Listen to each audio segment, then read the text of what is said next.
নমস্কার বন্ধুরা, দিলীপী কিচেনে স্বাগতম। ঝটপট একটি নাস্তা সাবুদানা দিয়ে। খুবই মজার এই নাস্তা, খুব কম সময়ে তৈরি করা যায় আর কম উপকরণে, ঘরে যা যা আছে তাই দিয়েই। সাবুদানা নিলাম হাফ কাপ। আর বন্ধুরা, এই সাবুদানা দিয়ে নাস্তাটা খুবই মজা লাগে। সাবুদানাগুলো আমি সুন্দর করে ধুয়ে নিয়েছি এবং ভালো করে পানি ঝরিয়ে নিয়েছি। লবণ দিয়ে দিলাম আর একটা ডিম।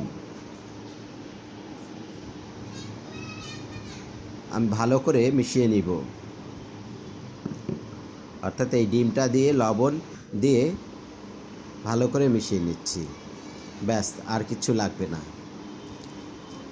খুব সহজে ঝটপট তৈরি করা যায় এই নাস্তাটা।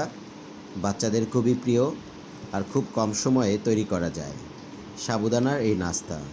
আমি ভালো করে মিশিয়ে নিয়েছি। বন্ধুরা, যারা আমাকে সবসময় সহযোগিতা করছেন, আপনাদেরকে অনেক ধন্যবাদ। আর এখনও যারা সাবস্ক্রাইব করেননি, আপনারা আমাকে সাবস্ক্রাইব করেন, বেল আইকন দেন যাতে পরবর্তী ভিডিও পেতে পারেন। মাখানো হয়ে গেছে। আমি প্যানের মধ্যে তেল দিয়েছি, গরম হচ্ছে। আর এভাবে নিয়ে হাত দিয়ে চেপে চেপে আমি তেলের মধ্যে দিয়ে দিয়েছি।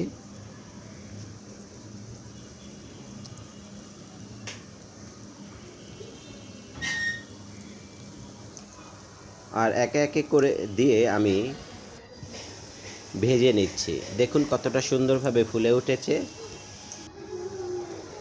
উল্টে দিচ্ছি আমি। জাল খুব বেশি জোরে দেওয়া যাবে না, আমি মিডিয়াম রেখেছি।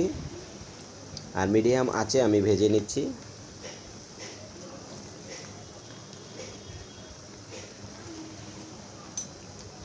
দেখতেই পাচ্ছেন।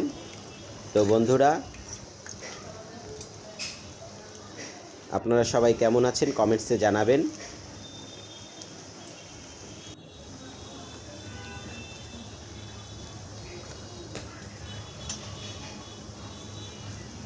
চটজলদি এই নাস্তাটা তৈরি করা যায়,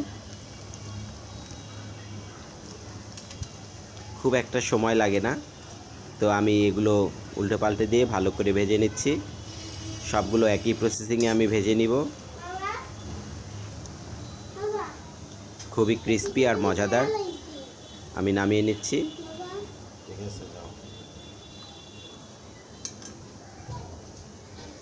এভাবে আমি সবগুলোই ভেজে নিলাম। তো বন্ধুরা, দেখুন কতটা সুন্দর হয়েছে, কতটা ভালো হয়েছে। খেতে কিন্তু দারুণ মজা। একবার হলেও আপনারা ট্রাই করবেন সাবুদানার এই রেসিপি। আর বাচ্চাদের ভীষণ প্রিয়, ওরা খুবই এক্সাইটেড। হয়ে গেল চটজলদি নাস্তা, খুব সহজেই, কম সময়ে, কম খরচে।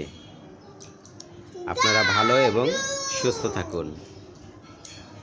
বাচ্চারা ভীষণ খুশি।